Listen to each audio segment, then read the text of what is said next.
Voilà, on est tous en effet des entrepreneurs de la transition. On est tous des penseurs et des faiseurs en fait, hein. Et c'est très fréquent dans cette nouvelle économie que ceux qui montent ces entreprises du nouveau monde, etc., soient aussi des théoriciens, soient aussi des penseurs, écrivent aussi des livres.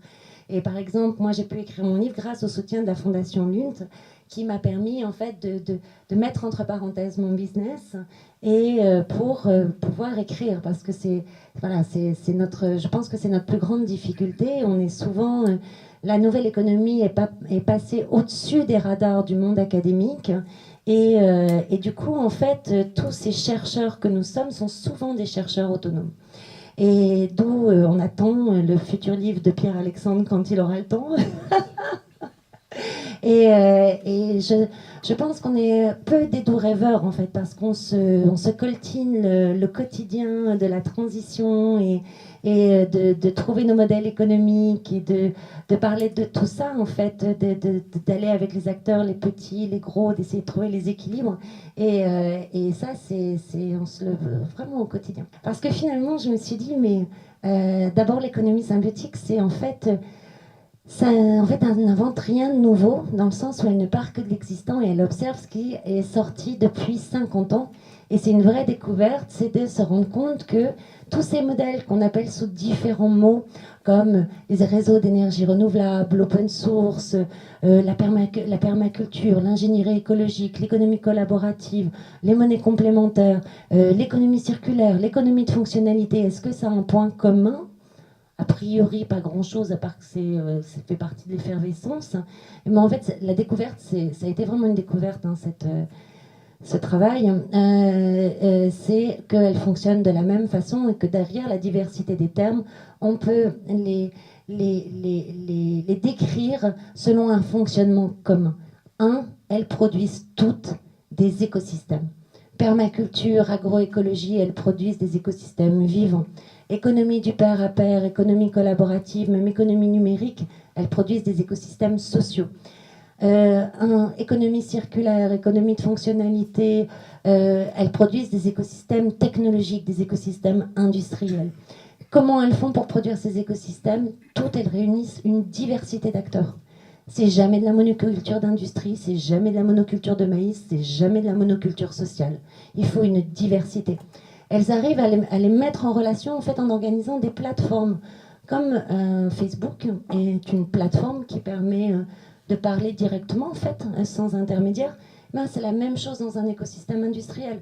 Les industriels vont parler directement l'un à l'autre, vont contractualiser ensemble autour de leurs déchets qui peuvent être les ressources des autres. Philips, par exemple, va se mettre à vendre l'éclairage la lumière, plutôt que l'ampoule, et il va contractualiser directement avec ses consommateurs. Et tout ça, ça va faire finalement un écosystème de consommateurs autour d'ampoules que Philips, lui, va récupérer, réutiliser, etc. Et les monnaies complémentaires, c'est la même chose, l'économie collaborative, c'est la même chose, etc. Et ce que je me suis rendu compte aussi, c'est que donc on a des mêmes principes de fonctionnement. C'est que chaque fois, quand ça marche, hein, parce qu'on est en transition, donc, donc on se prend plein de gamelles, mais quand ça marche, c'est radicalement innovant.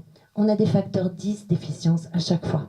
Les écosystèmes sociaux produisent de l'innovation 7 fois, 10 fois, parfois tu m'avais sorti un chiffre l'autre jour, 50 fois plus vite. Là, on avait un autre exemple, 50 fois plus vite quoi, que les écosystèmes normaux. Les systèmes normaux. La permaculture, par exemple, elle va produire systématiquement plus en maraîchage que du maraîchage conventionnel, tout en régénérant les sols. Lorsque Rank Xerox passe de la vente de la photocopieuse à la vente de photocopies, donc l'usage de la photocopieuse, eh bien, il réutilise 16 fois les composants qui sont issus de ces anciennes photocopieuses. On est dans une innovation radicale. Ça, c'est un autre point commun. Et l'autre point, le dernier point commun, on va dire, c'est que toutes ces économies forment en fait ces écosystèmes, on pourrait appeler ça des communs. Et les communs, c'est la plus ancienne forme d'organisation de l'humanité et la plus répandue. Elle est encore très répandue, même si aujourd'hui on a quand même beaucoup Bon, je ne pars pas dans les problèmes politiques actuels dans les pays en développement, mais c'est vraiment une forme politique extrêmement économique, extrêmement répandue et ancienne dans l'humanité. Et c'est-à-dire qu'on produit comme ça en écosystème où les producteurs sont aussi les usagers de cet écosystème. On fait notre ressource ensemble. Le problème que l'on a aujourd'hui, c'est que la plupart de ces communs, Airbnb, c'est un commun, si vous voulez. Airbnb est devenu le plus grand hôtel du monde sans jamais changer un drap. Pourquoi ? Parce qu'il a permis à des acteurs de louer des lits, de louer leurs chambres, de louer des canapés, de faire une fonction hôtelière juste en les réunissant, et chacun devient producteur et usager du système. Ils ont produit un commun comme ça qui de chambre, d'addition de chambre en chambre en chambre en chambre et en maison, etc., sur une plateforme, est devenu une sorte de plus grand hôtel du monde. Par contre, la plupart de ces communs qu'on a spontanément recréés aujourd'hui, on n'en a pas forcément la gouvernance. C'est-à-dire que la valeur qui est générée n'est pas collectivement redistribuée et on n'a pas main sur les algorithmes de Facebook ou de Google, par exemple. Voilà. Donc voilà, c'est ça l'économie symbiotique. Et ça montre en fait que lorsque tout ça s'est combiné, eh bien, on arrive à une économie qui régénère ses facteurs de production, c'est-à-dire qui, parce que l'homme produit, il régénère des écosystèmes vivants. Parce que l'homme produit, il régénère les liens sociaux. Et, et avec une productivité économique sans comparaison avec l'économie actuelle. C'est-à-dire qu'on ne le fait pas par charité, par conscience écologique, par culpabilité. On le fait aussi parce que c'est productif. Voilà. Oui, donc je réfléchis à comment je fais pour rentrer dans le vif du sujet et nous lancer dans notre discussion qu'on avait commencé au resto tout à l'heure.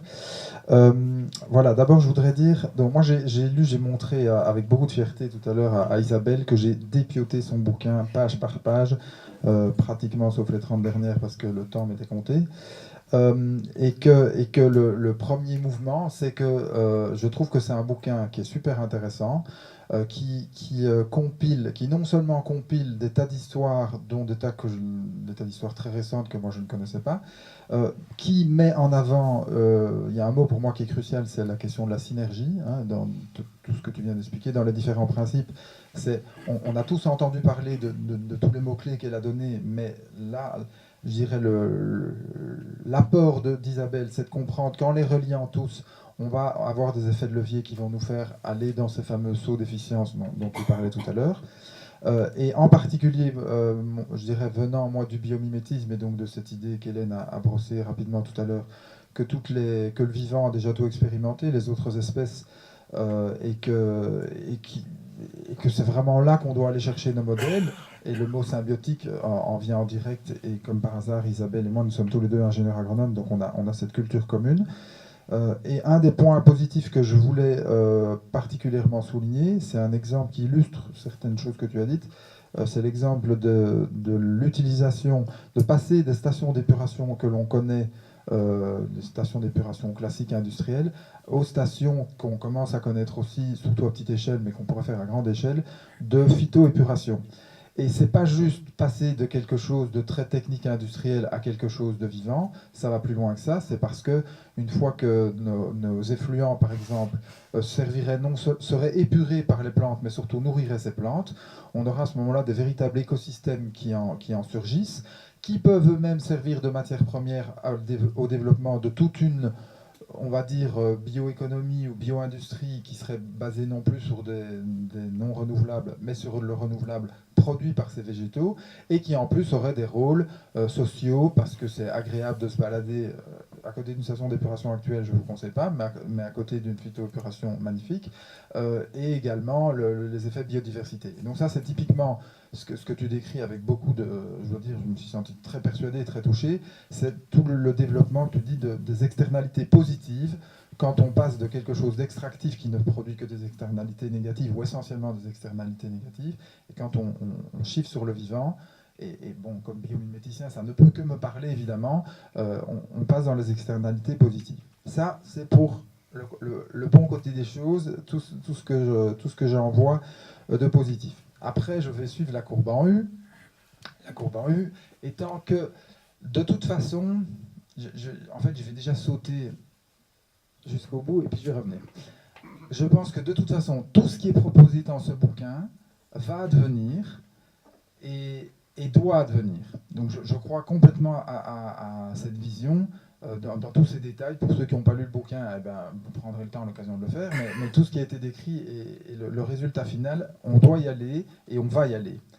Moi, la question que je me pose, c'est en y allant, est-ce qu'on va passer par une phase très difficile, sachant que je vous rappelle qu'il y a des tas d'autres humains sur Terre qui vivent déjà une phase très difficile, ou bien est-ce qu'on va pouvoir se faire une transition douce? Et là, ceux qui connaissent un tout petit peu mes amis, d'autres amis et mon parcours actuel, j'ai été récemment, pour la première fois, j'étais un peu traumatisé faire un tournage pour la RTBF où ils m'ont appelé collapsologue. Donc le mot collapsologue ne date pas de très longtemps et la collapsologie, c'est la science des effondrements. Sachant que ce n'est pas la science de l'apocalypse, c'est la science des effondrements.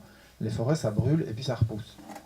Donc il ne s'agit pas de confondre les deux. Et donc, moi, la question que je me pose, et que je me suis posée tout au long du bouquin, en lisant le bouquin, donc je reviens au bouquin d'Isabelle, c'est que pour moi, il y a toute une série de freins qui font non pas que ça ne va pas arriver, mais que ça ne va peut-être pas arriver assez vite pour que ça nous épargne des moments difficiles. Les moments difficiles pouvant être, dans le meilleur des cas, juste des crises économiques, dans le meilleur des cas, et puis ça peut dégringoler plus bas si on ne se ressaisit pas à temps. C'est-à-dire que derrière une crise économique, on peut avoir une crise sociale et sociétale, voire une crise politique qui nous fait vraiment basculer dans des choses dans lesquelles on n'a pas envie de basculer. Et je voudrais lister un certain nombre de choses que j'ai interrogées au fur et à mesure, et qui en plus, tous ces freins, je ne dois pas les inventer, tous ces freins sont nommés dans le bouquin. Je trouve juste que souvent ils sont nommés à la fin d'un chapitre qui raconte plein de belles histoires, puis à la fin on dit, mais bon, il y a quand même ça, et puis on passe au chapitre suivant. Et le quand même ça est parfois... j'ai noté ici dans mon cahier les petites phrases qui tuent mais qu'on passe, quoi. Du genre, il faut sortir de l'extractivisme. Si on ne sort pas de l'exploitation des ressources non renouvelables, ça ne va pas aller. Ben, c'est pas une petite chose, quoi. Sortir de... Il y a beaucoup de gens pour l'instant qui n'ont pas très envie qu'on sorte de l'extraction du non renouvelable. Alors je voudrais nommer quelques effets. Il y a un effet que tu as nommé, c'est l'effet rebond. Donc l'effet rebond, pour ceux qui ne connaissent pas, c'est vous faites des économies d'énergie avec une voiture qui consomme moins de carburant par kilomètre, et du coup vous faites plus de kilomètres. Ou bien vous récupérez, vous mettez des panneaux solaires sur le toit, vous récupérez sur votre facture électrique, et du coup vous partez avec Ryanair faire un week-end. Voilà. Ça c'est l'effet rebond. Je ne dis pas que tout le monde fait ça, mais l'effet rebond est constaté encore et tout le temps dans l'économie. Donc ça c'est un premier effet que tu as nommé. Un autre effet, ça c'est moi qui l'ai baptisé aujourd'hui, c'est l'effet Forbes. Forbes, comme vous savez, là c'est ceux qui font le catalogue là, des je sais pas, 500 plus grandes fortunes. Nous sommes tous ici, même les plus vertueux d'entre nous, nous sommes tous des clients de Forbes. Quand vous allumez la lumière, quand vous consultez votre site internet, quand vous achetez ou que vous dépendez de n'importe quel objet métallique, donc tout ce qui est métaux, extraction des fossiles, électricité et information, hein, pensez au GAFA, hein, vous nourrissez une élite qui n'a pas spécialement envie que ça change. Pas tous de la même façon, mais en tout cas il y en a un paquet qui n'ont vraiment pas envie que ça change. Et donc ça ne va pas nous empêcher de le faire, ça va nous freiner. Hein, moi je parle toujours de frein, pas de blocage, mais de frein. Encore un autre, c'est l'effet des hiérarchies pyramidales, ça va très bien avec Forbes d'ailleurs, c'est que pour l'instant on n'arrête pas, ton économie symbiotique, elle repose sur une économie, enfin sur des gouvernances complètement révolutionnaires et géniales et très, très, très inspirées du vivant, enfin très similaires à ce qu'on voit entre les arbres et les champignons par exemple, qui est mon modèle favori. Mais avant que ça se transfère au niveau des grands décideurs économiques et politiques, il va falloir un certain temps. Voilà, c'est comme moi je le ressens. Et notamment, moi ce que je vois, c'est ce que je dis toujours, dans l'histoire des arbres dans la forêt, les grands arbres nourrissent les petits arbres via les champignons. Et pour l'instant, les grands arbres économiques font pression et pompent en permanence les petits arbres et le flux est dans l'autre sens. Et un jour, il va s'inverser, mais il va falloir du temps. Donc c'est à nouveau une question de temps. Et pendant ce temps, j'en arrive, après ça je m'arrêterai sur les effets. Il y a l'effet d'inertie et il y a l'effet notamment qu'on voit très bien avec le climat. Et donc c'est lié à tout ce que je viens de dire sur le fait qu'on perd du temps. Hein, on citait le chiffre tout à l'heure à table. ces 20 dernières années, c'est-à-dire depuis on est déjà rentré dans le processus de Kyoto. Les gaz à effet de serre ont encore augmenté de 60%, et la quantité de métal extraite par l'humanité ces 20 dernières années équivaut à tout ce que l'humanité a extrait avant les 20 dernières années. Donc ça c'est le type d'accélération dans lequel on se trouve. Et pour sortir de l'extractivisme, comme on doit le faire, comme le dit très bien Isabelle, eh ben ça veut dire qu'il faut que la courbe non seulement arrête d'être verticale, il faut qu'on la platisse, il faut qu'on la remette horizontale, et il faut qu'elle redescende. Et ça va prendre du temps. Et pendant tout ce temps-là, eh bien, il y a des voyants qui vont passer au rouge, il y a des inégalités sociales et environnementales qui vont continuer de s'accroître. Et donc, moi, je pense que ça va passer par des gros chaos. Mais derrière, on va quand même, et je vais maintenant revenir à... Je suis descendu dans le U et maintenant je remonte. C'est que de toute façon, tous les outils que nous propose Isabelle sont des outils qui sont à évaluer chaque fois pour voir s'ils nous préparent à l'après-pétrole aussi, mais donc qui sont utiles, et notamment qui sont très utiles dans leur dimension de gouvernance et collaborative, parce qu'apprendre à collaborer, c'est la meilleure chose qu'on ait à faire avant un écroulement. Ça, c'est ce qu'on retrouve dans le vivant aussi. C'est même mieux que ça, c'est que dans les écroulements, dans les pénuries, les contraintes augmentent la coopération.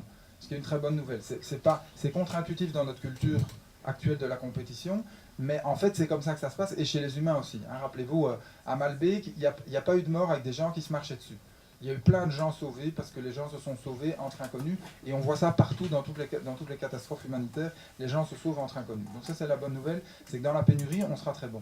Et on pourra ensuite continuer ce qui est déjà commencé, c'est-à-dire la mise en place de ce type d'économie, pour ensuite revenir à une civilisation délivrée du terreau industriel et de l'extractivisme, qui s'appuie sur les externalités positives du vivant et qui revit en symbiose avec le vivant, d'où le terme. Et voilà. Et donc pour moi la question c'est juste de savoir ça va être chaotique ou pas, et à la limite de toute façon ça ne change rien sur le fait qu'il faut y aller. Rien du tout. De toute façon il faut y aller. On peut conclure là-dessus, non? Non, je peux. Bonsoir à tous. Je ne sais pas trop quoi dire, si ce n'est qu'effectivement, il faut y aller. Et ça me fait plaisir d'entendre Isabelle dire que c'est pas par conscience écologique ou par rêve de connexion à la nature. Je pense qu'il y a des indicateurs. L'homme s'est agencé autour de moyens d'échange, et ce moyen d'échange, c'est l'argent. Aujourd'hui, il y a toujours une corrélation entre la valeur de cet argent et la manière dont il utilise son environnement, il l'extrait, il l'endommage. Et on ne peut pas faire fi de ça. On a toujours fonctionné comme ça, on ne peut pas faire fi de ça. La question, c'est quelle carotte et quelle punition on construit autour de nos actions, autour de ces interactions avec la nature, avec nos environnements. Quand j'entends Gauthier qui dit qu'aujourd'hui les flux entre les petits arbres et les grands arbres est inversé, je crois qu'il a tout à fait raison, mais je ne crois pas que c'est possiblement éternel. Les grands arbres ont besoin des petits arbres. Et donc les inégalités économiques qu'on peut observer, elles ne sont pas plastiques jusqu'au bout. Aujourd'hui, la BNP, donc la banque BNP Paribas, vient d'aligner tout son corporate banking, donc tout son portefeuille d'entreprises, ils l'ont aligné aux Sustainable Development Goals des Nations Unies. Donc la BNP, aujourd'hui, entame à Bruxelles, en France, dans le Benelux, des programmes de décarbonisation. Si les environnements ne se régénèrent pas, la société ne vit pas, et la BNP ne peut prêter à personne. Donc tout est relié, et tout le monde a intérêt, notamment ces gros acteurs, à ce que les mesureurs changent, à ce que la dynamique d'innovation change. C'est assez important, et aujourd'hui ça se passe. Aujourd'hui, on est en 2018, ce genre de réflexion derrière les humains qui représentent ces structures multinationales ou grosses entreprises, ça se passe aujourd'hui. La question, c'est comment est-ce qu'on grande question, on a passé les 4 derniers jours avec Isabelle ensemble, c'était très intense. Grande question, c'est comment est-ce qu'on rend ça viral? Comment est-ce qu'en fait tout le système occidental, ou alors je préfère l'usage thermo-industriel que Gauthier a utilisé, comment est-ce qu'on change l'ADN profond de nos sociétés humaines sur la manière dont elles produisent et elles consomment? Et c'est un sacré challenge. C'est un sacré challenge. Ça fait 2 siècles et demi d'ère industrielle. Tout notre système est façonné, et on grandit tous dans un système où il faut performer, il faut produire, il faut être meilleur que l'autre. Et c'est assez fondamental. Tout le monde est drivé là-dessus. Comment est-ce qu'on fait qu'il y ait un effet de réseau qui change non pas seulement les structures, mais les individus qui composent ces structures? Comment est-ce qu'on va changer l'ADN des cerveaux de chacun en sachant que tout le monde a fonctionné avec des schémas qui étaient d'une certaine manière façonnés? Et je pense que le livre d'Isabelle cristallise et agglomère toute une série de pratiques et de modèles qui ne demandent qu'à être testés. Et ça travaille énormément le récit. Si vous êtes là ce soir, c'est que ça vous intrigue, vous avez des enfants, vous avez des familles. Le livre va être traduit en anglais bientôt. Et il y a tout un enjeu de travailler cet imaginaire et ce récit commun. Imaginez que c'est possible en fait de changer. Parce que tout le monde a conscience, si vous êtes là, c'est que vous avez conscience du mur, ou en tout cas des défis. Et cette discussion qu'on a eue au restaurant était assez intéressante, parce que Gauthier qui dit non, on va dans le mur, Isabelle qui dit non, c'est possible, non, on va dans le mur, non, c'est possible. Moi, personnellement, en étant les mains dans le cambouis sur un territoire local qui est Bruxelles pour essayer de changer les natures humaines, je vous en dirai un peu plus après, je vais le dire platement, je m'en fous un peu de si c'est possible ou si c'est pas possible. Ce qui m'intéresse, c'est de savoir ce qu'on est en train de construire. Qu'on aille terraformer Mars avec notre ami Elon, ou qu'on imagine un monde post-capitaliste ici, sur nos territoires, l'enjeu, c'est de transformer les individus, les projets qu'ils construisent et les écosystèmes auxquels ils appartiennent. Et donc chaque pas qu'on pourra faire dans cette direction-là, il sera positif d'une certaine manière. Alors, il y a vraiment une notion de comment est-ce que des individus, des humains, s'inscrivent dans cette démarche-là.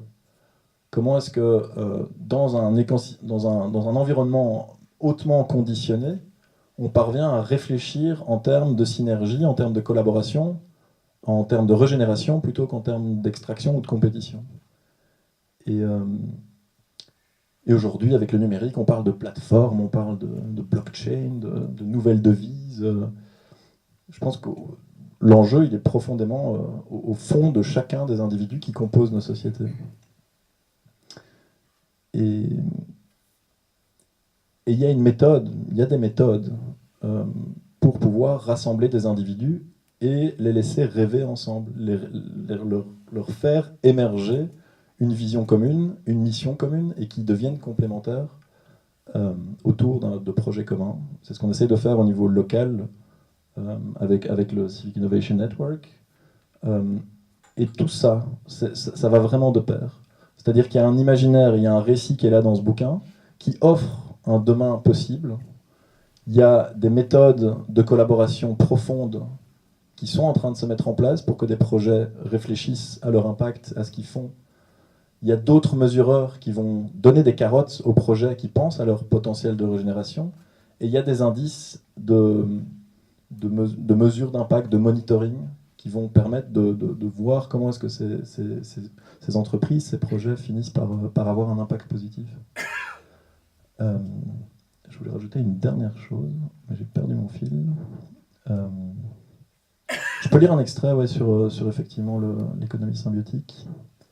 Oui, j'ai pas fini tout à l'heure en disant qu'il y avait ce ping-pong entre c'est pas possible, c'est possible, c'est pas possible. En fait, et je pense qu'on le vit tous, enfin, à moins que je sois le dernier des procrastinateurs, mais on ne fait des choses que dans l'urgence en dernière minute. Et donc si on n'avait pas cette urgence, si on n'avait pas ces échéances et ces murs, On n'essaierait même pas de trouver une alternative. Et aujourd'hui, on est face à ça, on n'a pas le choix, et c'est peut-être là qu'on est les meilleurs. Et si on n'est pas les meilleurs, et qu'on arrive à une extinction partielle ou totale de l'espèce, parce que la nature et le vivant continuera, au final, tant pis pour nous. Tant pis pour nous. Je vais lire un extrait choisi de l'économie symbiotique, notamment quand Isabelle parle des fonctions et des principes, des fonctions des principes symbiotiques. C'est un peu complexe. Tu dis ? C'est un peu complexe, oui, mais... alors, les principes, ce sont les suivants. C'est l'autonomie, grâce à une diversité de ressources. C'est une puissance, grâce à leur capacité à organiser les territoires communs de flux matériels et immatériels. C'est leur efficience, qui est fondée sur la coopération libre et directe. Et associés, ces principes construisent des écosystèmes. Grâce à ces écosystèmes, les systèmes deviennent alors capables de générer de nouvelles ressources et de générer tout ou partie de celles qui étaient présentes initialement. Dès que la photosynthèse est présente, ils produisent en abondance fonctions, matière, énergie utile, information. Dès que l'humain est présent, il génère pléthore d'informations. Lorsqu'il s'agit d'activités industrielles, leur agencement en écosystème permet de renouveler une grande partie de leur matière. Ils recherchent l'efficience maximale de l'utilisation de leurs ressources, et c'est le moteur de leur rentabilité. Elle se situe au croisement entre le coût de l'organisation et le coût des matières premières. Et je pense que c'est important d'insister. Ce modèle qui est proposé, il n'est pas décroissant. Le modèle qui est proposé, il est collaboratif, fluide, flexible, et il permet à tous les acteurs de vivre. Et donc, l'idée, c'est pas d'avoir un futur sans monnaie. Il y a vraiment une solution qui s'inscrit dans la continuité avec l'existant. Je ne sais pas si vous voulez réagir là-dessus. On a beaucoup parlé de courbes et de quels étaient les liens entre finalement cette économie extractive et cette économie symbiotique. Moi, je pense que souvent, dans les débats comme ça, on arrive à préciser sa pensée avec les questions de la salle, en fait. Donc, je ne sais pas à combien on en est, mais si on peut peut-être ouvrir. Sinon, voilà.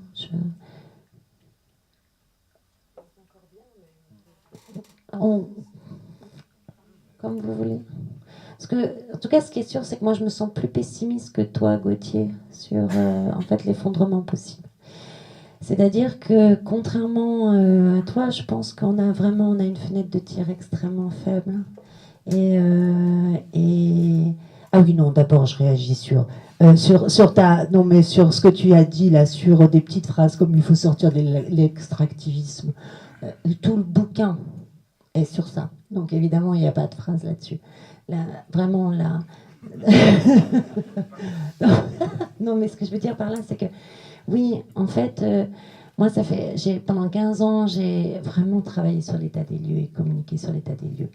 Quand j'ai écrit le film Home, sur tout le texte et le scénario, on a dit quelque chose qui était à ce moment-là très très courageux. En 2009, on disait nous n'avons pas plus de 10 ans pour éviter de basculer dans une terre inconnue. Et je pense, moi ça a été tout le moteur de mon action. Je crois qu'il faut qu'on soit extrêmement lucide. J'appelle ça la double lucidité. C'est-à-dire que Jean Jouzel l'a rappelé cet été, donc, qui est un grand climatologue du GIEC. On a eu une tribune pendant la dernière COP, c'est-à-dire les rassemblements sur le climat, internationaux sur le climat. On a eu l'appel des 15 000 qui nous a dit « il est presque trop tard ». Jean Jouzel dit « nous n'avons plus que 3 ans ». Nous n'avons plus que 3 ans pour vraiment changer le paradigme dominant de comment nous faisons face à nos besoins. Sinon, on bascule dans un autre état thermodynamique de la planète Terre. Et je ne pense pas qu'on se remette, c'est pas plus 2, plus 4, plus 6 degrés. C'est vraiment un nouvel état thermodynamique de la planète. C'est-à-dire ça, on ne peut même pas l'imaginer. Des basculements comme ça, on en a eu. Ça a pu donner par exemple Vénus. Est-ce qu'on arrive à ça On pourrait arriver à ça C'est possible. Est-ce que c'est probable? J'en sais rien. Ce que moi, ce que l'on sait, c'est qu'on n'aura pas du tout les mêmes écosystèmes qu'aujourd'hui. Et que le vivant, ça va pas être le truc ultra romantique, l'homme disparaît, puis les arbres poussent parmi les ruines, comme on peut voir en Birmanie et tout. Du tout. Les écosystèmes vont changer. On aura des écosystèmes bien plus simplifiés. On aura, enfin, les espèces vivantes telles que nous les connaissons aujourd'hui, la plupart auront disparu. La seule crise écologique que l'on connaît, qui a une ampleur à peu près similaire, et la nôtre semble plus importante, là je parle sous ton contrôle, c'est la plus rapide, plus intense, donc moins d'adaptabilité possible. Elle a décimé plus de 95% des espèces de la planète, y compris des structures qu'on n'a jamais vu réapparaître après. C'est la crise du précambrien. Hein. Et celle-là a été justement due à des émissions massives de gaz carbonique dans l'atmosphère, issues notamment du volcanisme. Donc il y a eu une flambée des températures qui ont provoqué ça. Donc elle est extrêmement similaire dans sa structure à la nôtre, sauf que nous, on est encore plus rapide.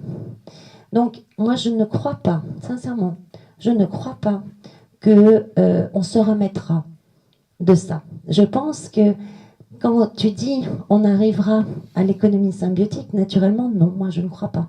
Je pense que si on ne change pas le paradigme économique aujourd'hui, dans les 3 ans, 3, 4 ans qui viennent, massivement, eh bien, on basculera vers ça.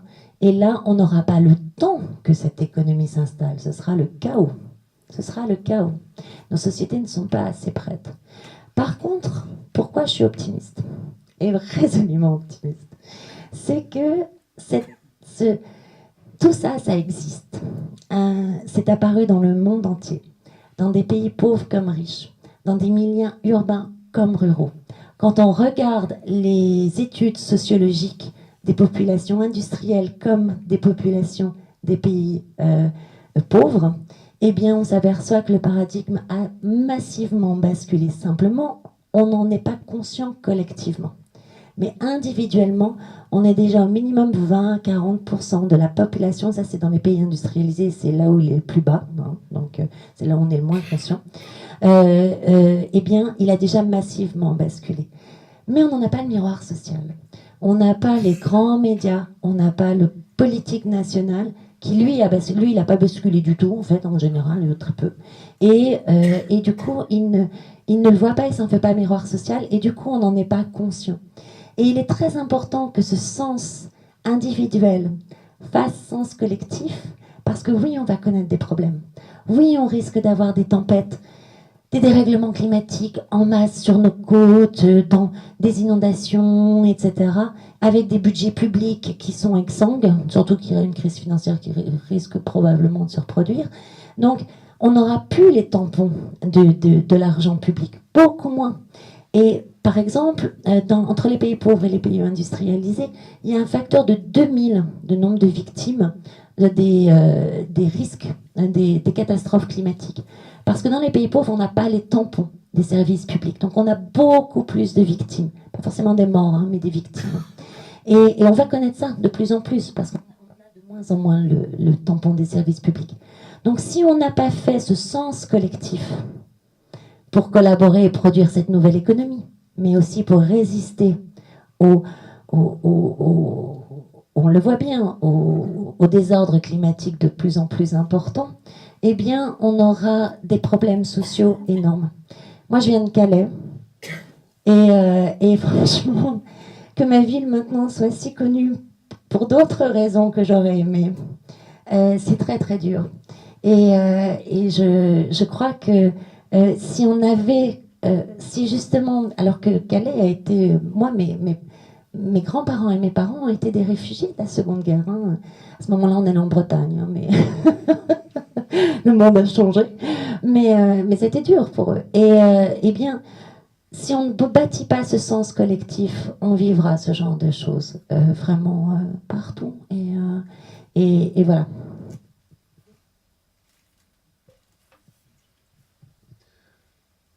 Bon, Bon, après, dire qu'on sera au précambrien dans 3 ans, c'est un peu pétrifiant, mais... C'est le changement de regard et qui nous permet en fait de bâtir les systèmes pour arriver à peu près le moment des grandes crises qui va converger à peu près vers 2030. Voilà. Et ça va très très vite. Hein. C'est des systèmes qui sont extrêmement rapides, comme on peut le voir d'ailleurs dans le numérique. C'est des systèmes en réseau. Moi, j'aimerais rebondir sur le fait que aujourd'hui tout est là et ce livre ne fait que révéler en fait ce qui existe. Les solutions, elles sont là dans les milieux entrepreneuriaux, dans tous ces Fab Labs, dans tout l'apport et l'expertise que les biomiméticiens, les écologues amènent.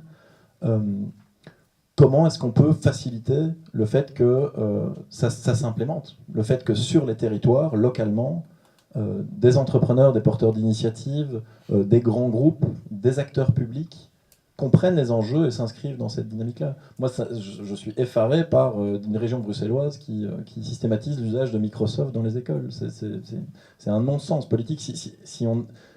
Économiquement, ça n'a pas de sens. Ça n'a aucun sens. C'est juste que ça permet aux enfants d'avoir un système opérationnel qui sera mis à jour tous les 2 ans, tous les 6 mois, je ne sais pas.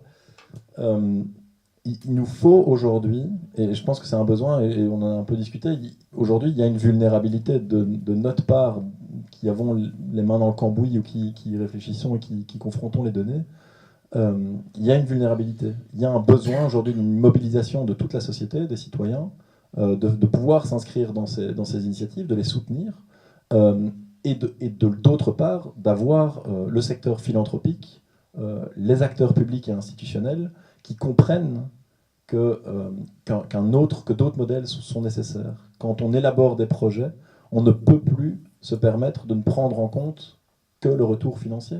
Tous les autres mesureurs doivent être pris en compte, et cette prise en compte, l'élaboration plus complexe et connectée aux écosystèmes, a un coût. On ne développe pas ça de la même manière. Aujourd'hui, c'est très simple pour un entrepreneur en Silicon Valley d'avoir une idée. Alors l'idée, elle est construite directement sur un modèle extractiviste ou exploitant, et c'est développé comme ça. Pourquoi ? Parce qu'il a besoin d'un profit et d'un retour sur investissement pour son investisseur qui vient lui mettre 1,5 million ou 5 millions sur la table. C'est d'une logique, c'est causal. Donc, la mise en place de ces écosystèmes, le soutien de projets qui sont sensiblement plus fragiles, plus complexes, mais mieux pensés, a un coût. Et ce coût, aujourd'hui, on peut faire du crowdfunding ou du crowd-investing, et il y a des choses qui existent. Mais au niveau des territoires, ce développement-là doit être soutenu par le secteur philanthropique et le secteur public, dont c'était le rôle initial. Aujourd'hui, le politique et l'institutionnel travaillent de pair et fait en sorte, avec des variables de taux de chômage, de taux de chômage, de taux de chômage, en fait. A peur que les entreprises se délocalisent, simplement. Mais c'est son rôle de mettre en place ces écosystèmes et de les protéger. Et ce rôle-là, elle l'a complètement perdu. Donc il y a une mobilisation citoyenne nécessaire, mais il y a un soutien et un tremplin à construire via les acteurs publics et la philanthropie. On sort du vivant et de la biologie en tant que telle, mais c'est clé, c'est la sève. Si on n'a pas ça, on ne peut même pas mobiliser le vivant in fine pour les intégrer en interaction avec la technosphère. Moi, je n'ai pas du tout de mal à connecter ce que tu viens de dire au vivant.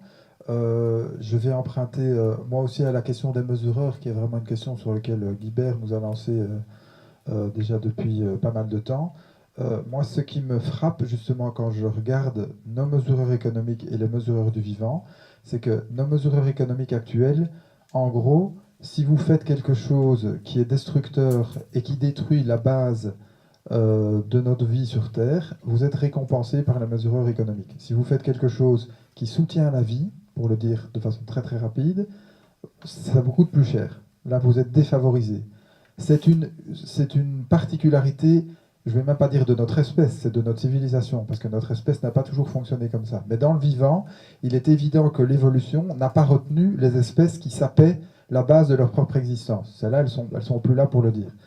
Donc il y a un vrai changement à faire sur le mesureur, et je vous ai raconté ça tout à l'heure. Moi, j'ai découvert ce matin dans un projet qu'on accompagne en région bruxelloise sur la récupération des biodéchets, que non seulement les mesureurs vont dans le mauvais sens, c'est-à-dire que si vous faites de la récupération, par exemple pour faire du compost, c'est considéré comme moins efficace économiquement que de faire des sacs oranges et des sacs verts devant nos portes. Mais en fait, la plupart de ces trucs sont même illégaux. C'est-à-dire qu'il y a plein de règlements actuellement qui ont été pris pour des bonnes raisons économiques, anciens mesureurs, enfin mesureurs actuels, et qui font qui nous obligent à faire les choses à l'envers. Ou alors on le fait à l'envers, mais on ne le sait même pas. Enfin, à l'envers illégalement. Je vous donne le petit exemple que j'expliquais à Pierre-Alexandre tout à l'heure. S'il y en a qui font du lombricompostage pour l'instant, donc qui ont un petit compost à vers de terre sur leur terrasse, sachez qu'en fait, c'est illégal. Personne n'a jamais été poursuivi pour ça parce qu'il y a autre chose à faire, il y a des choses plus importantes quand même. Mais en fait, c'est illégal parce que c'est un élevage d'animaux qui sont nourris en partie avec quelques petits produits animaux. Donc si on se réfère à la législation qui va avec, c'est illégal. Si vous donnez un sac de compost que vous avez fait dans votre jardin à votre voisin, c'est illégal. Bon, c'est juste, ça a l'air d'être un petit exemple, mais c'est connecté à nos affaires de phytorestauration là, dont je parlais tout à l'heure, qui est une des très belles bases, un des très beaux exemples. Pour l'instant, on a des mesureurs qui fonctionnent complètement à l'envers, voire qui sont illégaux, quoi. Donc ça, c'est vraiment la première chose. S'il y a des gens ici qui ont des leviers d'action là-dessus, hein, qui travaillent dans le secteur bancaire ou à la Banque mondiale ou ailleurs, c'est vraiment des choses à entendre. C'est aller voir les principes du vivant et récompenser les comportements vertueux économiquement au lieu, pour l'instant, de les punir. C'est pour ça que nos panneaux solaires sont fabriqués en Chine au lieu d'être fabriqués en Allemagne. Et je ne rentre même pas dans le détail de ce que je pense des panneaux solaires. Ça vaut mieux pour garder le meurtre de la soirée. Ce que je pense, c'est en effet, on a beaucoup de réglementations qui se sont construites sur la notion de sécurité. Et la sécurité est d'ailleurs un des plus, franchement, un des meilleurs lobbies qui est. Personne ne peut être contre la sécurité. Puis résultat, les normes de sécurité sont tellement élevées que les petits n'ont pas les capitaux suffisants pour y répondre. Et du coup, en fait, ce qui se passe, c'est que ça démaille le territoire des petites structures.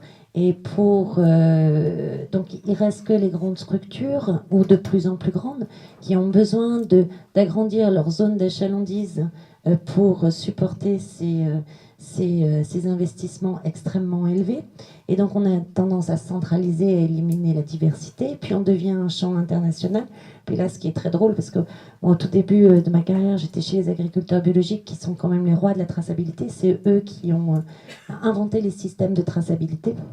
Et bien, ce qui est drôle, c'est que dès qu'on passe les frontières, ça devient beaucoup plus difficile de tracer les choses. Et puis là, la sécurité, je bling. Et c'est comme ça que vous vous retrouverez avec des minerais de viande, de cheval ou de machin, avec les scandales Findus, etc. Parce que de toute façon, aux frontières, vous avez un problème de surveillance et de contrôle des choses qui fait que presque tout passe. Je dis ça parce qu'on est vraiment, vraiment confronté à ces problèmes de réglementation, à ce paradigme de la sécurité qui est vraiment un leitmotiv qui permet tout, en fait, qui va à l'encontre de nos systèmes, qui, je vous dis, embêtant parce que c'est difficile de dire qu'on est contre la sécurité, alors qu'en fait, quand on l'analyse d'un point de vue holistique, c'est... Voilà. Et du coup, en fait, il y a un truc qu'il faut promouvoir. Moi, je le promeux à chaque fois que je suis dans des commissions gouvernementales, etc., et ça commence à monter. C'est des zones franches écologiques. On a besoin, comme on a fait des zones franches économiques, d'avoir des zones franches écologiques où on peut tester nos modèles, mettre nos mesureurs, nos indicateurs, etc. Et montrer que justement, c'est marrant, il y a des choses qui sont autorisées en Suède, mais pas en France. Voilà, quoi. Par exemple, ces jardins de phytoépuration végétale qui permettent d'épurer les eaux usées maintenant des habitants. Il suffit de 0,5 à 1 mètre carré de jardin pour épurer les eaux d'un équivalent habitant. Ce qui veut dire qu'en fait, ces jardins peuvent se c'est des joncs, c'est des iris, c'est des nénuphars, c'est des cascades et des jets d'eau pour oxygéner l'eau. Enfin, je veux dire, c'est vraiment très, très beau. qui peuvent être au cœur des maisons au nord de l'Europe. En France, par exemple, il faut qu'ils soient à 30 mètres des habitations. Et ce qui fait qu'ils deviennent beaucoup moins efficients en plus. Enfin, voilà. Et que surtout la population ne les voit pas. Donc elle en perd ses bénéfices sociaux, elle en perd ses bénéfices.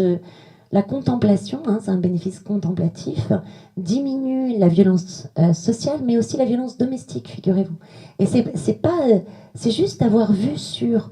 Elle diminue dans les hôpitaux, elle diminue les taux de morphine qu'on doit appliquer aux patients. Elle diminue les temps d'hospitalisation. Pour les entreprises, elle augmente de 30% le temps de travail, la productivité au travail. Tellement on est connecté en fait à ça. Donc voilà, zone franche écologique et arrêter avec le lobby de la sécurité parce que vraiment, vraiment, ça c'est dramatique. Autre chose par rapport à ce que tu disais, c'est que en fait, on a tout développé. Il ne faut pas confondre en biologie le développement et la croissance. Le développement, c'est une phase qui ne se voit pas. C'est les femmes enceintes, enfin les femmes le connaissent très bien si elles ont eu des enfants.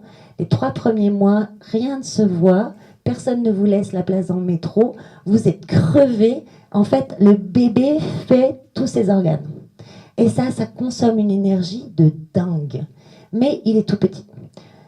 Chez un végétal, c'est le bourgeon. Le bourgeon, il ne se voit même pas sur la tige, à peine. Il contient déjà tous les organes de la future branche.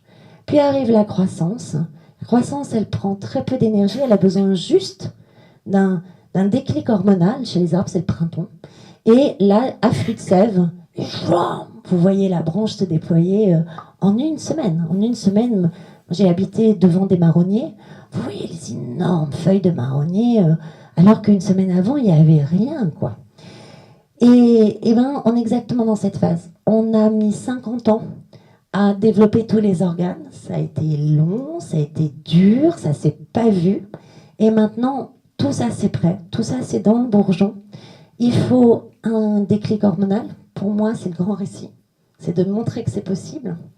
Et il faut de l'eau, il faut de l'afflux de sève, et ça, c'est l'argent.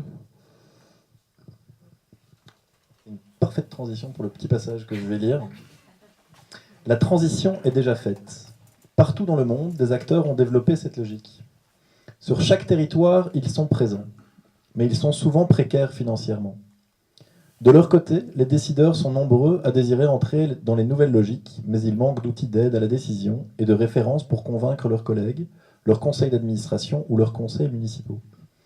Disposer de cette batterie d'outils faisant référence ouvrira les portes des investisseurs, qu'ils soient publics ou privés, et celle des marchés au-delà du cercle de ceux qui ont déjà changé leur logiciel de pensée. Elle donnera au germe de la nouvelle économie l'eau qui la fera croître. Néanmoins, il ne faut pas occulter que cette transition bouleverse nos fondements culturels et qu'elle n'est pas si simple. L'appropriation d'outils collaboratifs numériques demande de l'animation dans les territoires. Le développement des réseaux et des logiciels est largement insuffisant pour la provoquer.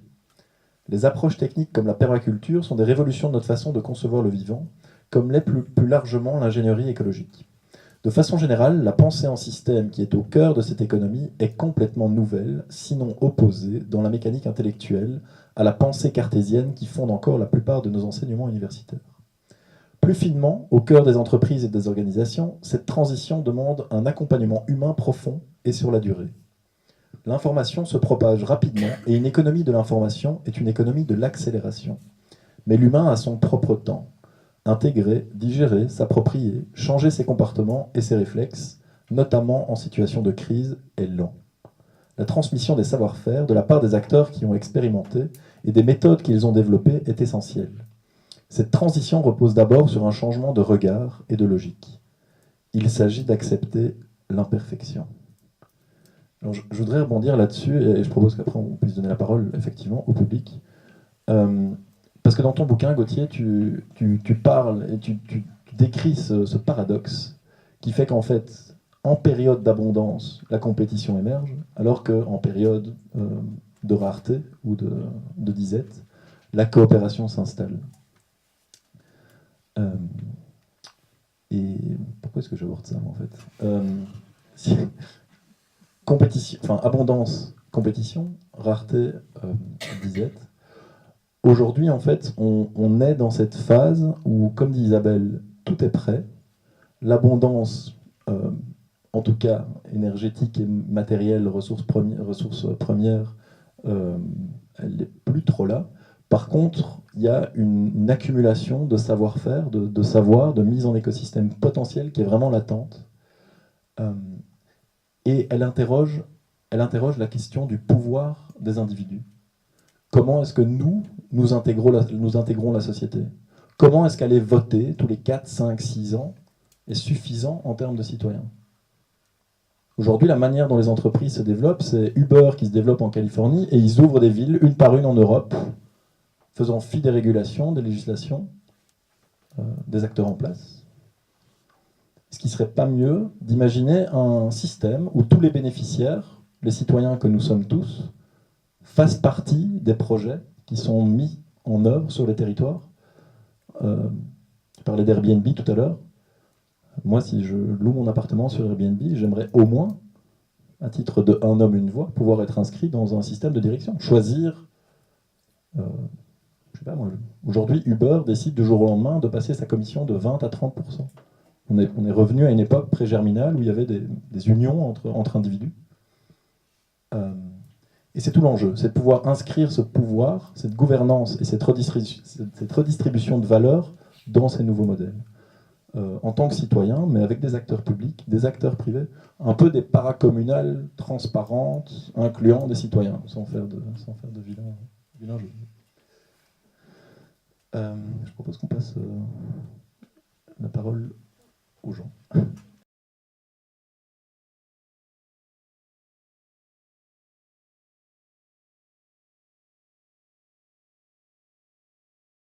Chaque modèle seul est récupérable et ne suffit pas à lui seul. Ça a été la grande découverte, c'est de comprendre d'abord qu'ils fonctionnaient de la même façon et qu'ils étaient apparus dans tous les systèmes faisant économie. Mais ça a été le vrai travail. Ça a été de voir si, en effet, on pouvait basculer une économie qui réponde à nos enjeux. Et ce n'est possible que lorsque tous sont présents et tous sont rassemblés. Parce que là, ils rentrent en synergie et parce que les problèmes, les faiblesses des modèles, les faiblesses de chacun des modèles sont compensées par les apports des autres.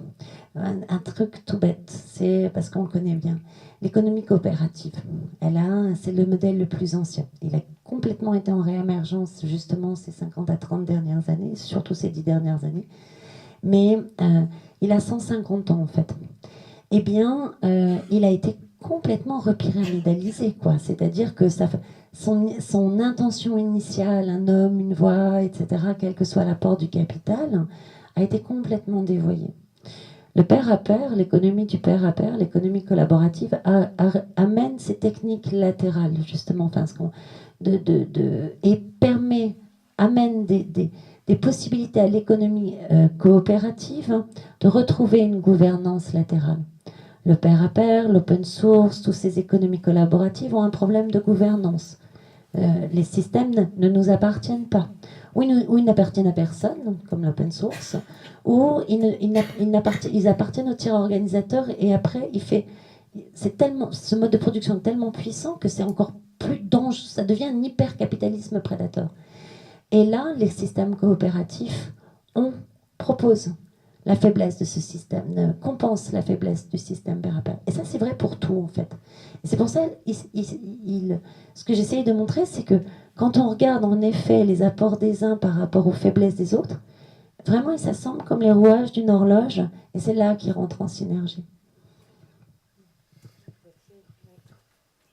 Oui, moi j'avais quand même envie de répondre sur la question de l'optimisme. Je suis assez décontenancé parce que je vais me retrouver dans la peau de l'optimiste. Mais c'est-à-dire, dans nos discussions, on n'a pas cette habitude-là. Donc c'est pour ça que je suis décontenancé, mais ceci dit, je suis optimiste. Donc, moi personnellement, je n'ai pas de crainte qu'on bascule vers un état à la Vénus. Il y a des stades intermédiaires et il faut rappeler, moi j'ai pas mal travaillé dans le climat, donc je suis désolé, je vais faire une petite parenthèse par là. Il faut quand même rappeler que dans l'histoire du vivant, la plupart du temps, il n'y a pas de glace au pôle et le niveau de la mer est à peu près 60 mètres plus haut que ce qu'il est.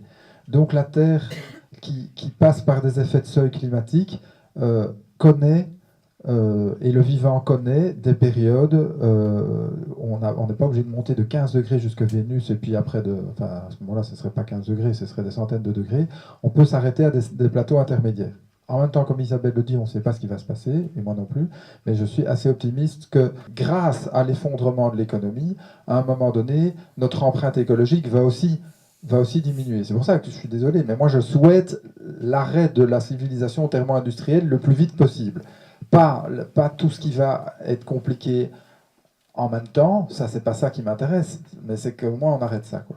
Et du coup, je vais donner une illustration très simple de l'optimisme que j'ai par rapport à ça, et je vais y associer mes deux amis chercheurs interdépendants, comme nous nous nommons tous les trois, collapsologues, revendiqués, c'est-à-dire collapsologues qui acceptent que dans la vie, il y a aussi la mort, et que les forêts, ça brûle, et que, comme je le disais tout à l'heure, après qu'une forêt est brûlée, elle peut repousser.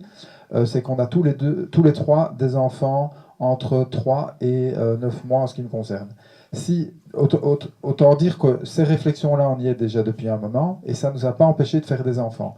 Et pas par inconscience, mais par conscience que le vivant est puissant, il est puissant en nous, il est puissant autour de nous, ça c'est toute la confiance qu'on partage tous les deux sur notamment la vigueur des écosystèmes une fois qu'on leur donne l'espace pour se redévelopper, ou voire même qu'on les aide, hein, puisque c'est la thèse de l'ingénierie écologique.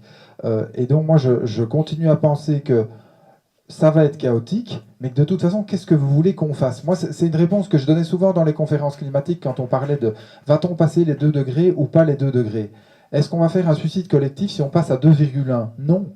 On va faire avec 2,1, et si c'est 2,5, et si c'est 3, on va faire avec.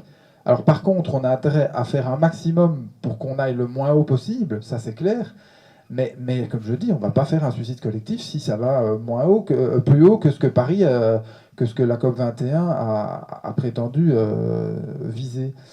Et donc du coup, voilà, même si je constate avec vous qu'effectivement le capitalisme, le patriarcat hiérarchique pyramidal, on pourra en rajouter les qualificatifs, a effectivement une résilience et une capacité à se réaccaparer les trucs vraiment impressionnante. On a évoqué ça tout à l'heure.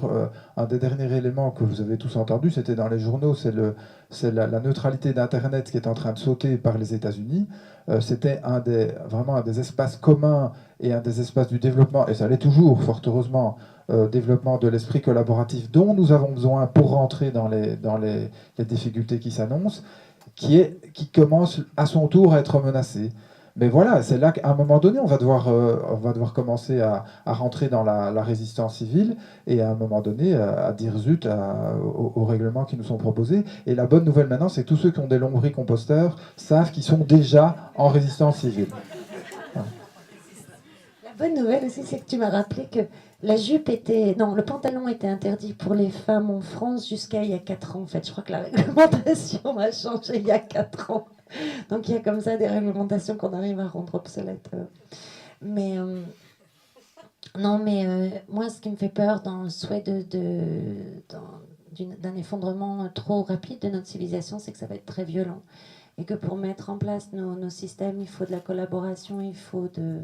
Voilà. Donc je pense que c'est très très important aujourd'hui ça va pas être facile en fait. Enfin vraiment, il faut témoigner pour ça. Il faut vraiment témoigner de ses propres convictions pour justement créer ce miroir social que les médias et les politiques nationaux ne font pas. Ça, c'est vraiment important. Et il faut vraiment agir en conscience. C'est-à-dire que pour moi, un des grands messages, c'est entrepreneurs, élus, citoyens organisés, réunissez-vous sur vos territoires pour savoir quel développement économique vous pouvez faire selon les règles de cette nouvelle économie, parce que c'est vraiment une économie territoriale. C'est pour ça que je tenais aussi à ce que tu sois là, parce que toi, tu es vraiment un organe qui organise ça au quotidien. Moi, quand je travaille avec des territoires, forcément, on arrive à ça, quoi. Et puis, pour les grandes entreprises, hein, il y en a très peu. Il n'y a que le système, vraiment les systèmes extractivistes durs, hein, des minerais, etc., des énergies fossiles. Les GAFA, parce que à cause de leur modèle économique de gouvernance s'appuyant sur nos communs, qui sont très très puissants, hein, j'avoue, c'est les 50 premiers au niveau mondial, tous, qui n'ont pas intérêt à cette économie. Mais en même temps, il y a beaucoup d'entreprises, y compris des multinationales, hein, qui n'ont pas envie de rentrer dans l'élevage en batterie qu'impose la finance mondiale aujourd'hui aux entreprises, qui commencent à faire la différence. Et aujourd'hui, ce qu'il faut, c'est qu'ils créent leurs propres concurrents. C'est-à-dire qu'ils créent les petites structures très innovantes pour faire leur métier, mais selon les nouvelles logiques. BMW le fait, Rank Xerox l'a fait. Après, bon, il y a eu d'autres problèmes avec Rank Xerox, mais on a de l'électroménager qui est en train de le faire, etc. Il faut faire ça, créer son petit poisson pilote, sa structure qui va permettre d'être sa propre concurrente pour se régénérer. Et le grand message aussi, ça commence à venir, hein. Ça commence à être entendu. Je ne dis pas que ça commence à venir, je dis que ça commence à être entendu. C'est que là, qu'on arrête d'aller chercher son actionnariat à l'extérieur, mais qu'on aille le chercher à l'intérieur. Et l'intérieur, c'est quoi? C'est ses clients et ses salariés.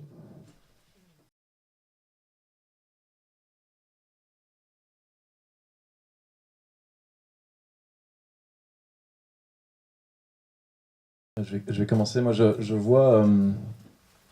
vois à travers cette encapacitation des citoyens à être eux-mêmes et à devenir eux-mêmes des ponts pour que l'innovation utile et régénérative puisse s'implémenter au sein des écoles, des hôpitaux, des espaces publics. Quand un projet vise à monitorer les taux de pollution de l'air et que ces capteurs sont développés en hardware open source, et que chaque parent dans la salle peut dire c'est cool votre projet, l'école de mes enfants n'a pas encore accès à cette techno, et moi je vais jouer en tant que citoyen le rôle pour que ce soit déployé. On compte sur vous pour ça aussi, c'est pas uniquement une question de sensibilisation, vous êtes acteurs et vous pouvez décider la manière dont vos espaces publics, vos écoles, vos hôpitaux, etc. sont construits. Là, il y a des ponts à construire et les enfants doivent être sensibilisés. Je causais un ami l'autre jour qui est en train de déployer des panneaux solaires sur les toits de toutes les écoles en offrant le contenu pédagogique pour les sensibiliser. Je fais référence au documentaire qui a été financé par Ashoka qui s'appelle Une idée folle, qui montre que apprendre dès le plus jeune âge aux enfants à écouter ses propres émotions, à être connectés aux autres, à être connectés à la nature, à pouvoir déclencher de la médiation conflictuelle entre enfants, à amener une forme de modération et de revue par les pairs lors de ses propres évaluations. Enfin, il y a des choses complètement folles qui se passent. Je voyais hier un zapping où des enfants faisaient de la méditation spontanément en groupe. Enfin, il y a des choses qui sont assez fantastiques. Ça paraît peut-être anodin comme ça, mais si tout se généralise, on peut aller loin. Donc voilà, c'est un peu ce que je dirais au niveau de l'éducation. Ah oui, et alors, je crois que l'éducation, elle passe, c'est pas un État jacobin qui va décider que le programme sera tel. Je crois qu'à partir du moment où on trouve les carottes pour les acteurs publics, les acteurs privés, les citoyens, les entrepreneurs, que tout le monde est convaincu qu'un modèle autre peut s'implémenter et s'implémente en fait, les enfants, les écoles seront mises dans le bain assez automatiquement. Je crois beaucoup à cet effet de réseau. Ouais.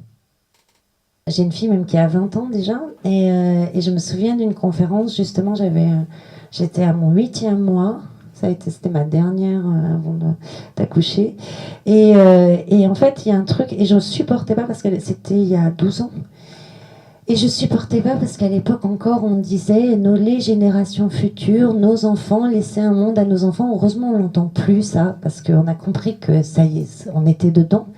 Mais ça, vraiment, c'était très douloureux pour moi. Je me souviens avoir commencé la conférence en disant nous sommes les générations futures et on fait déjà des enfants.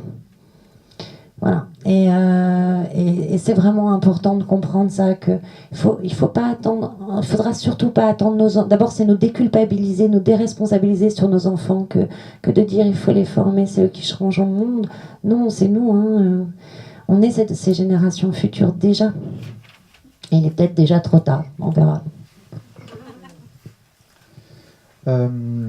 Moi, je vais aussi vraiment partir de comment je l'ai vécu avec mes enfants, parce que j'en ai un de 9 mois à la maison, mais j'en ai 2 déjà envolés de 18 et 21. Il y avait trois thèmes forts pour moi qui sont importants dans une éducation qui doit mais complètement changer, qui pour l'instant, moi j'ai vraiment l'impression quand j'entendais mes 2 grands qui ont d'abord été en école Steiner en primaire, mais qui en secondaire ont réintégré le système scolaire normal, c'est-à-dire le système scolaire, je vous le dis comme je le perçois maintenant, fait pour préparer des bons petits consommateurs qui ne se posent pas de questions et des bons petits producteurs qui ne se posent pas de questions, dans les deux cas. Pour moi, il y a 3 axes. Le premier axe, tu en as déjà parlé, c'est la question du contact avec la nature. Mais pas la nature, justement, vue comme un espèce de chouette truc extérieur pour aller méditer, ça va plus loin que ça. C'est pour y apprendre fondamentalement l'interdépendance, pour comprendre que nous sommes insérés dans la nature et que si on ne fait pas, enfin dans le reste du vivant, je laisse tomber le mot nature là, dans le reste du vivant, et que si on ne comprend pas ça, non pas avec sa tête, mais avec son corps, c'est beaucoup plus compliqué. Et on sait qu'il y a des systèmes d'enseignement qui existent, notamment en Russie, dans les pays de l'Est ou en Europe du Nord, qui poussent beaucoup plus à aller dehors. Et il y a d'ailleurs une école qui est en train de s'installer, là, vous avez dû entendre, dans la forêt de Soigne, pour pousser ce genre de pédagogie. Je cite une phrase qui me marque beaucoup, qui illustre ça. C'est une botaniste qui nous rappelle: ce ne sont pas les plantes qui vivent en ville, ce sont les villes qui vivent dans un monde de plantes. Et ça, c'est ce qu'on doit profondément comprendre. Et comprendre ça dans une école entre 4 murs, c'est pas très facile. Il vaut mieux être dehors. Le deuxième point, c'est notre bouquin là, sur l'entraide, l'autre loi de la jungle, c'est la compétition versus la coopération. Nous sommes tous ici issus au minimum de 15 années, si vous n'avez pas fait d'études supérieures, de 15 années d'éducation à l'école. On vous a appris la compétition, la compétition, la compétition. Nous n'avons été cotés que là-dessus. Et c'est complètement paradoxal parce que dans toutes nos vies professionnelles, y compris dans, semble-t-il, le monde entrepreneurial et les grandes écoles commerciales qui continuent à avoir ce discours, mais qui au final ne vous demandent pas ça, hein, quand vous êtes dans une entreprise, si vous devez faire quelque chose et que vous n'êtes pas le plus doué du bureau pour le faire et que vous demandez des conseils à votre voisin, c'est ce qu'on attend de vous dans une entreprise. Si vous faites ça à l'école, c'est de la triche. Et ça nous paraît bizarre de dire un truc pareil, mais c'est ça. Donc la coopération, pendant 15 ans, on vous apprend que c'est de la triche. Et puis après, vous êtes censé savoir le faire dans vos boulots respectifs. Donc ça, c'est vraiment un truc qu'il faut complètement changer et montrer que le vivant, c'est de la compétition et de la coopération enchâssée, et que par ailleurs, si ça vous intéresse, allez voir dans le bouquin, la coopération, les grandes innovations du vivant, les innovations et les sauts de complexité sont issus de la coopération, pas de la compétition. La coopération dans le vivant sort de la compétition. On innove à cause de la compétition pour sortir de la compétition. La compétition, c'est fatigant, ça prend de l'énergie, ça n'intéresse personne d'y rester. Voilà. Deuxième axe. Le troisième axe, on n'a pas du tout parlé jusqu'ici, mais je sais qu'on raisonne, on en a déjà parlé entre nous. Par contre, c'est la question de l'équilibre entre le féminin et le masculin. Notre civilisation, et pas notre espèce, hein, notre espèce n'a pas fait ça pendant longtemps. Notre civilisation, on peut la caractériser par une expression qui prend tout son sens depuis 1 an, qui est le viol de la terre. Notre civilisation, l'extractivisme par exemple, hein, je viens de lire un bouquin avec un gars qui dit pour chaque panneau solaire, il y a un gros trou dans la terre quelque part. Hein. L'extractivisme, c'est le viol de la terre. Et le viol de la terre, c'est pas une relation masculine à la terre, c'est la caricature du masculin sur la terre. Et ce que je pense à quoi on doit réouvrir nos enfants, c'est tous nos enfants, c'est l'équilibre entre le féminin et le masculin à l'intérieur de chacun d'entre eux. Hein, donc je ne colle pas le féminin aux femmes et le masculin aux hommes. Hein, je le réattribue aux deux. Et les mots que j'ai envie de mettre là-dessus, c'est nous réouvrir à l'importance de l'intuition et du prendre soin. C'est comme ça que je définirais, enfin c'est les mots pour moi les plus importants du féminin. Et du côté du masculin, au rationnel, garder le rationnel, pas l'évacuer, mais le remettre sur le même pied que l'intuition. Donc valider notre rationnel par l'intuition et valider nos intuitions par le rationnel. Et opposé à le miroir de prendre soin, c'est protéger. Le masculin, c'est savoir dire non, et savoir dire stop, et savoir trancher pour protéger. Pas trancher pour agresser, mais trancher pour protéger. Ça, c'est pour moi les 3 axes sur lesquels j'essaie de créer les conditions pour que ça puisse être vécu par mes enfants. Et ça passe pas que par l'école, fort heureusement. Inventons les écoles qui le permettent, et puis il y a tout le reste. Par rapport aux écoles, moi mes enfants ne sont pas dans des écoles alternatives, je le regrette, hein, mais c'est comme ça. Par contre, ça donne du coup un message d'espoir finalement, c'est que l'importance de ce qu'on leur donne à la maison est quand même au-dessus de ce qu'on leur donne à l'école, parce que quand je vois maintenant, et j'ai un peu de recul quand même avec ma fille de 20 ans, qui est Enfin, elle est dans un complète... D'ailleurs, la plupart des jeunes générations ont déjà sauté de paradigme, complètement. Et alors, les enfants qu'on éduque comme ça, alors, ils ont une relation innée au vivant beaucoup plus forte que la nôtre, quoi. Et ce qui est important aussi, c'est de comprendre quand même que notre premier environnement, c'est notre corps. Hein. Je crois qu'il ne faut jamais l'oublier, ça, et on l'a complètement oublié.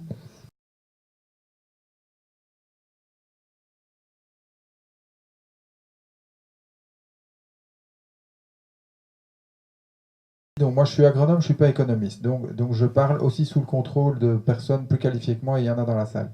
La chose sur laquelle je voulais insister, c'est que autant dans nos pays, par exemple, on a une redistribution. Hein, là, ça fait partie d'ailleurs des systèmes qu'on a utilisés pour illustrer le fait que les humains sont une espèce ultra sociale, qui donc sont en fait extrêmement doués en coopération et sont même capables de coopérer entre inconnus. Parce que la sécurité sociale ou les allocations familiales, c'est de la solidarité entre inconnus. Moi, il y a une partie de mon argent qui part de ce que j'ai gagné et qui va ensuite permettre à d'autres de vivre et vice-versa. Voilà. Donc ça, en l'occurrence, c'est de la redistribution. Ceci dit, on constate que, et là, ça, c'est pas moi, ça, c'est, vous voyez le dernier rapport d'Oxfam, là, qui a encore réévalué le chiffre il n'y a pas longtemps, je ne connais pas les chiffres par cœur, mais il y en a peut-être qui l'ont en tête, de quel est le pourcentage de la population mondiale qui concentre les 80% de, je pense, c'est 0,5 qui oui, c'est 1%. Voilà, ben merci. Donc c'est 1% qui a 82%. Et donc ça, c'est vraiment une concentration le long d'une pyramide. On en revient d'ailleurs aux mêmes acteurs qu'on a déjà mentionnés plusieurs fois, c'est les Forbes 500, là de nouveau, c'est notamment les extractivistes, hein, et même en grande partie. Et là, je vais même pas rentrer dans qu'est-ce qui fait que quelqu'un a besoin de continuer à augmenter le nombre de zéros sur son compte en banque quand il en a déjà tellement qu'il sait déjà plus quoi en faire. C'est même pas ça qui m'intéresse. Par contre, ce que l'on sait dans les études de collapsologie bien antérieures à ce que nous on a fait, c'est que les civilisations s'écroulent. On sait bien que les civilisations s'écroulent. Les deux constantes qu'on retrouve dans tous les écroulements de civilisation, c'est la surexploitation des ressources naturelles, ça paraît logique, et c'est la hauteur de la pyramide sociale. Et en fait, je le dis dans cet ordre-là, mais je devrais le dire dans l'autre ordre, parce que c'est à cause de la hauteur de la pyramide sociale que ceux qui sont tout en haut demandent à ceux qui sont en bas de leur extraire un maximum de choses pour pouvoir vivre dans une surabondance de biens, etc. Et qui fait que la hauteur de la pyramide fait non seulement qu'ils ont ce pouvoir-là, et fait aussi qu'ils perdent tout contact de réaliser ce que ça fait.